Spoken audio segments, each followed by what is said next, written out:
added a new facet to the art of 21st century war.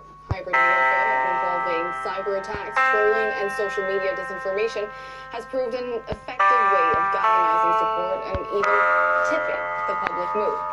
A group of Ukrainian hackers have been launching cyber assaults on Russian websites since the 2014 annexation of Crimea, but they're not the only ones using these methods to shape events on the ground. Russia's war against Ukraine.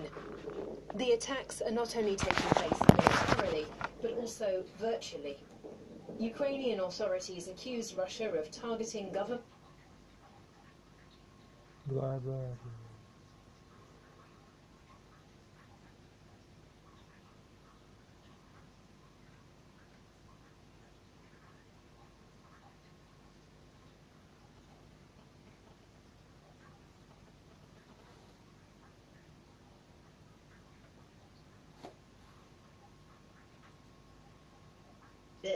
We had no reserves in the central bank to defend the currency. We had no money in the treasury to pay our bills. And we had no military because the former president had basically destroyed it. Today, Ukraine is starting from a much better position, having worked the last 8 years, notwithstanding war, to build reserves in the central bank, to defend the currency, and to build a budget and a tax system. But that said, the situation today is so much worse. If in 2014, 20% of GDP was knocked out and 7% of our territory because of the illegal invasion of Crimea and Donbass, today the whole country is under attack. Entire cities are being bombed to the ground. Entire airports, roads, the ports have been blocked. It's an economic strangulation of the country. So the situation is much more dire and much more severe than anything that we lived through over the last 8 years of war in the East and with the illegal invasion and occupation, annexation of Crimea. What does a war do to a country's finances? How, if you're in charge of an economy, what do you do to manage it? Well, the first thing you do is stop spending money on things that are not of absolute first priority. And first priority in this case will be financing the military, the defense of the country to win this war, and two, to support the people of Ukraine. As you can well imagine, almost no one is working anymore. So what we would call unemployment and other systems, stipends, have to be provided for almost all the population. Access to medicine has to be provided for the population. Access to pension monies, which are paid, has to continue. We're blessed that after cleaning up the banking system in 2015 and 16, the banking system is functioning still in Ukraine, and that's really a real big positive. But right now, the government needs to and has worked to collect taxes in advance from as many companies as they could, set up 2 funds where people can donate directly to the budget of Ukraine, one for military support and one for humanitarian support, and they have to focus on those priorities. I would suggest that right now, as we had to do a debt restructuring, a sovereign debt restructuring back then in 2015, that government should be looking at whether or not they can call a moratorium and cease making payments. I'm not suggesting a default. I'm suggesting a negotiated solution with creditors who must understand that this is an extraordinary situation that is unheard of. At the same time, we've had Ukraine already raise what are called war bonds, essentially kind of emergency funding, rates of 11%. Is that a sustainable way to raise money for the government? No, I don't think it is. And I think, the ability to issue new debt going forward during the war is going to be extraordinarily constrained. I think the war bonds you're talking about were domestic, and that was pulling money from domestic.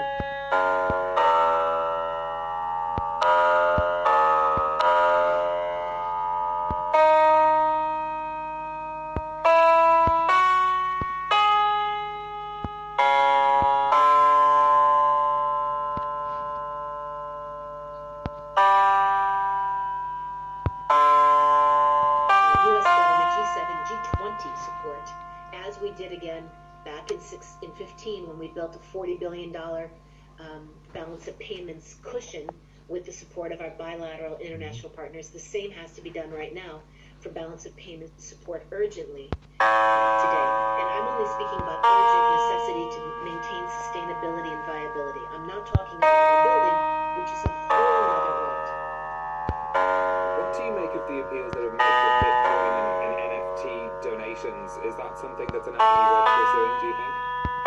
They are pursuing it. They've collected, I think, about $10 million in Bitcoin already. I think that anything and everything, every tool that's out there needs to be used right now to support Ukraine. And I say that asking businesses to self-sanction, to voluntarily apply their ESG principles and walk the walk of leaving, ceasing doing any business in Russia. Every part of any business that we do with Russia right now is indirectly financing the war. It's paying for the bombs that are raining over the heads of the children, the civilians trying to escape to flee. So we shouldn't be financing this war. I think yesterday's move on the part of the United States to ban oil imports, as painful as that is for every American at the gas pump, is very, very important. And frankly speaking, is going to be less costly than if this war continues and or spreads beyond Ukraine. Ukraine's former finance minister, thank you very much for speaking to us. Russia's invasion of Ukraine is also causing chaos for the global shipping industry. 3 of the sector's biggest players have suspended cargo bookings to and from Russia. Rail and air transport has also been hit by sanctions and the fighting. Let's speak now to Michelle Bezrabatny, who is a shipping and energy market expert at Willing to Lift. Michelle, thank you very much for being with us. Can you please put this in context for us? How significant is this disruption to global trade from the sanctions and from the fighting? Well, this is the most significant recalibration in oil and gas and coal trades that I've seen since the first Gulf War in the early 19th.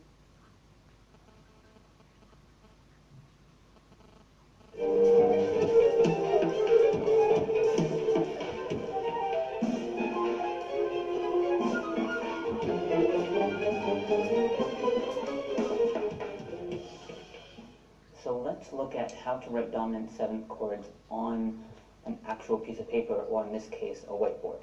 Remember, the steps are: number 1, write the root; number 2, write a major triad above the root; and number 3, write a minor seventh above the root, and you'll get a dominant seventh chord.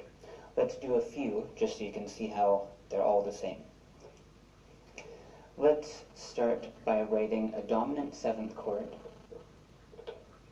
constructed on the note A. Step 1 is to write the root. So there's an A. Check. Step 2 is to write a major triad above the root. Okay, so here's our root, and I'm going to build a major triad on top. There's our snowman, and this is an A minor triad right now, because I know that because this is a perfect fifth and a minor third. I need to add C sharp. Now it's a major triad. That's step 2 done. Now step 3 is to write a minor seventh above the root. Okay, well, I'll start by writing a seventh, and then we'll figure out whether it's major or minor after I do so.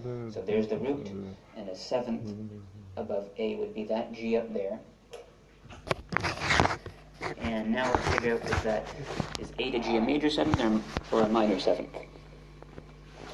I know that the seventh note of an A major scale should be G sharp. This isn't G sharp, it's G that happens to be smaller than a major seventh. So this is a minor seventh. And step 3 is done. That is a dominant seventh chord built on the note A. A is the root. Step 2 was make a major triad above the root. That's a major triad. And the last thing was to write a minor seventh above the root. Let's do another one over here. This time, let's build a dominant seventh chord on top of the note B flat. I'm going to start lower, down here. Step 1 is to write the root. The root is B flat. There it is there. Now step 2 is to write a major triad on top of the root. Build your snowman. Okay, is this B flat major triad?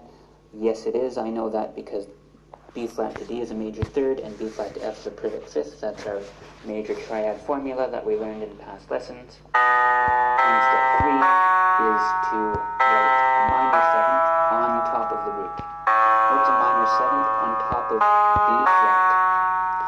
Now the 7th note of a B flat major scale is A natural. This is a major 7th. A minor 7th is 1 semitone smaller than a major 7th, so I need to lower that by 1 semitone. And there we go. That is a dominant 7th chord built on the note B flat. And that's the root quality chord symbol, and that's the root quality chord symbol of that, A7, B flat 7. Just to double check and to reiterate, B flat is the root. I wrote a major triad on top of the root, and then I wrote a minor 7th on top of the root. And I happen to do that without a key signature. Now the next thing I want to do is discuss how different labels can cause confusion when writing dominant 7th chords. So look down here. Over here we have root quality chord symbols. Remember, they're written above the staff. And down here we have functional chord symbols. Now we're going to practice writing dominant 7th chords using both. And I need you to pay attention so we don't get confused. Let's start with the root quality chord symbols. So, if this was a question on your exam, you would have been given a root quality chord symbol. The root quality chord symbol in this case is the dominant 7th built on B. Remember, root quality. The root is B, and the quality is a 7th chord. The root is B. The root is B. Step 1 is to write B. Now, why did I say that 3 times? It's because sometimes people get confused and think they have to write the dominant 7th in the key of B major. But remember, root quality chord symbols have nothing to do with key signatures. They simply give you the root. So the root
Ukraine's president warns the Kremlin that its forces face a fight to the death as Russia's invasion continues. The capital is still bracing for attack. Mariupol remains besieged. And now, air raid sirens have sounded in the western city of Lviv as a nearby military base bombed.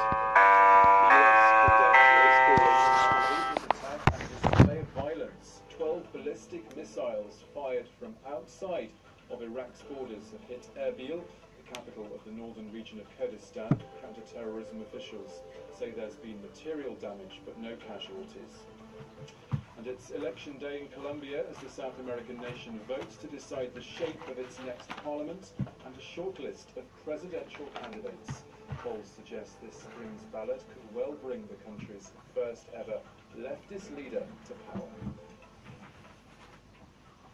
Hello and a very warm welcome back to the France 24 newsroom. I'm Thomas Waterhouse.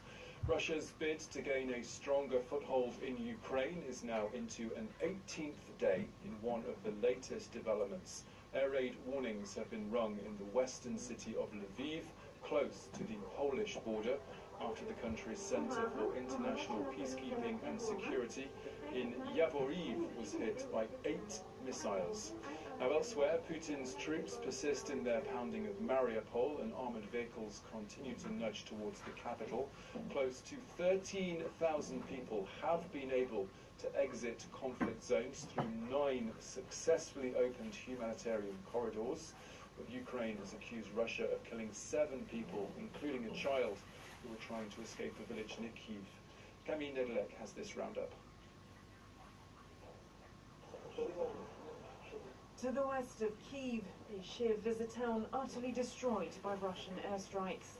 Its flats, its shops, its schools. Russian forces continue to advance on the capital, in a northwestern suburb which has endured days of shelling. This Ukrainian soldier says he's ready for them. This one was shot from this beautiful thing. And I want to say a big thank to our British comrades that are helping us. Residents continue to pour out of the city, but not all of them. Some people stop there and they are not ready to go because they want to stay there. They don't see the future for them, that nobody is waiting for them anywhere, so they want to stay there. Across Ukraine, civilian areas of several cities are under heavy bombardment. In Mariupol on the south coast, the situation is dire. Ukrainian officials say more than 1,500 civilians have been killed there. Спустились в подвал с детьми, женщины с детьми спустились в подвал. И не прилетел снаряд во двор. Нас засыпало в погребе. Двоих детей они спасли. The rest are desperately short on food, water and medicine. Aid is on its way through a humanitarian corridor, but constant shelling is making the operation difficult. To the north, officials say the town of Vodnovaha has been completely destroyed, but Ukrainian soldiers continue to defend it in a bid to stop Russian forces from encircling Mariupol. In Melitopol, which is under Russian control, residents protested the kidnapping of their mayor by Russian forces. A video released on Friday by an aide of President Zelensky is said to show the moment of the abduction. The Ukrainian president warned that if Russian forces continue to push ahead, they'll face a fight to the death. This as German and French leaders urged President Putin to order a ceasefire, a plea that has so far gone unheeded. Staying with the efforts to end this conflict, Ukraine's foreign minister says his country won't be hoisting any red flags and it won't cave into any ultimatums, but it is willing to negotiate. The government has also expressed hope that an Israeli offer to broker peace may bear fruit. President Zelensky says he's told Prime Minister Naftali Bennett that he's ready to sit down with the Russian leader in Jerusalem, but only once a ceasefire has been carried out and put in place. Ukraine, meanwhile, says yet more medical facilities have been hit by invading Russian forces. Some 470 kilometers south of Kyiv, the government says Moscow's troops have damaged a cancer hospital and an eye clinic, as well as several residential buildings in the already heavily hit city of Mykolaiv. Our colleagues at France 2 television report now with Claire Rush. Shelling lights up the night sky in Mykolaiv, the southern Ukrainian city under heavy bombardment. residents assess the damage on the streets and in their homes.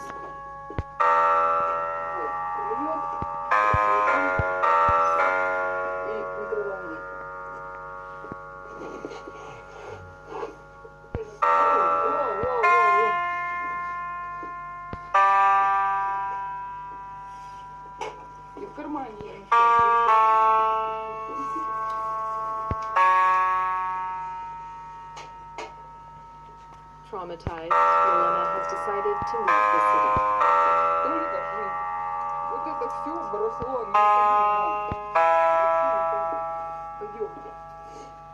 Others in her apartment building were injured.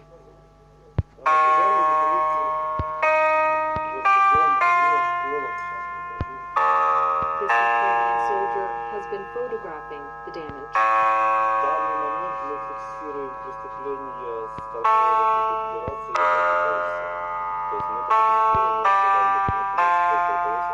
The city's mayor, armed, has a similar mission. The main aim of classroom bombs is people. They don't ruin any Also damaged in the strikes, a cancer hospital. As air raid sirens go off, patients go down into the bomb shelter. Healthcare workers now more concerned with protecting patients than treating them. К сожалению, у нас есть 2 пациента, которых сегодня прооперировали, и мы не можем их физически перенести. Поэтому с ними там остается медсестра, и не спускается в подвал, к сожалению. For now, Ukrainian forces retain control of Mykolaiv, but the city is a key target for Russia as it lies on the road to the strategic port of Odessa. The UN's crisis coordinator for Ukraine estimates that as many as 12 million people could be in need of humanitarian aid, with close to 2.6 million people now known to have left the country for safety elsewhere. Ukraine's ambassador to Poland has expressed his thanks to the country for the way it's flung open its arms, with the border guard confirming that at least 1.6 million have fled there alone. The Ukrainian government, though, says at least 79 children have died since this war began, and some of the infants and youngsters who've been injured are also being evacuated further west. Sharon Gaffney reports. These families are fleeing Ukraine with children who are ill.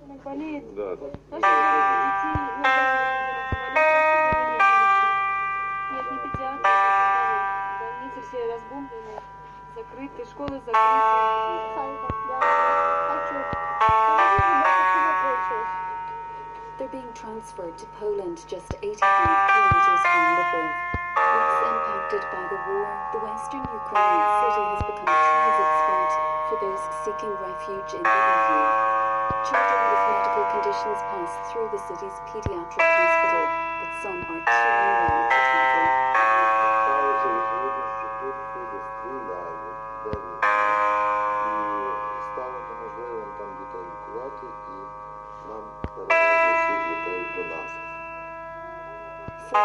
Children have arrived here in the past 2 weeks, including this 1-year-old boy who's suffering from kidney disease. His mother says she left her husband behind to defend the capital, Kyiv.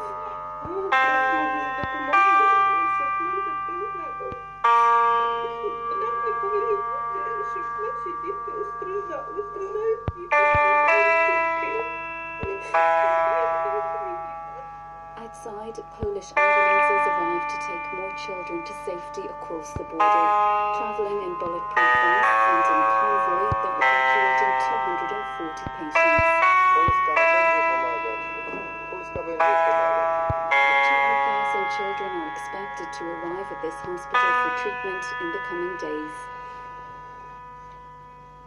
In other world news this hour, 12 ballistic missiles have been fired from outside of Iraq, targeting the northern autonomous Kurdish region and its capital Erbil. There have been no immediate claims of responsibility, but US officials say the missiles were launched from Iranian soil. There's been no damage to the city's airport, and there's been no disruption to flights.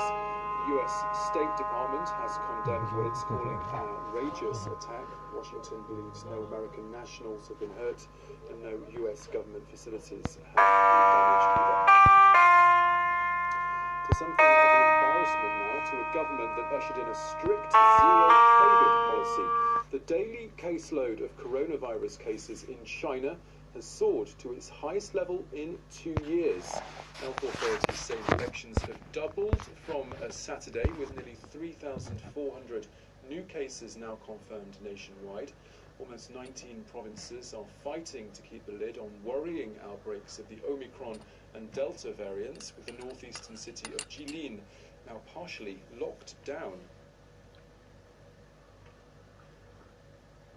Finally, a key but complex election will be held later in Colombia. Voters will be turning out to determine the makeup of both houses of parliament, and they'll also be whittling down a list of names hoping to become president ahead of a first-round ballot slated for May the 29th. And for the first time since the 2016 peace deal with FARC rebels was signed, 16 future MPs will represent the victims of the conflict. Our correspondents have sent us this next report as support is drummed up in rural areas. In this village on the Caribbean coast, pictures of candidates for the legislative elections are posted onto walls and street lights on every corner. But some of them don't have the money to fund this kind of publicity. This candidate, running for one of the 16 seats reserved for victims, could only print a few small cards. This is a gift from friends and family for my campaign. They are victims too. 20 years ago, paramilitaries killed Syria's relatives and took away her land. However, they are still active in the region. She criticizes a shortage of guarantees to run the campaign. It's expensive and it's risky. We campaign in areas where there are still armed clashes, or I'm told that I cannot go to certain places. So I sent a video instead. On this day, 5 candidates for these special seats present themselves before a small audience. The government has not provided them with the necessary funding or protection. This is a unique opportunity for us victims. In order to achieve this, we must overcome the obstacles. I come from a rural family. There have been 5 kidnappings in my family, all at the hands of the armed groups, FARC, ELN, and Jorge 40. Jorge 40 was a paramilitary leader. Today, in prison, he has committed thousands of murders in the region. Yet his son is a candidate for one of these special seats, just like Syria, a victim of Jorge 40. For me, out of respect for the victims, Nearly 400 candidates are running for the 16 seats that have been reserved for victims, even while fear still reigns in these rural communities. That brings you up to date once again, but please stay tuned to 24.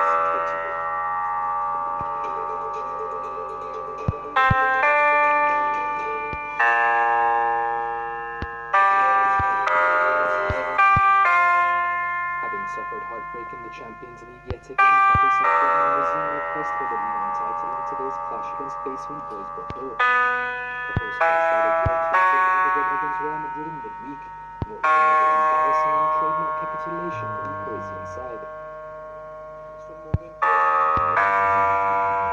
This is football, and we will get the good moments in the competition, so we just did not manage things properly. Of course, it is I who must assume my responsibility for that.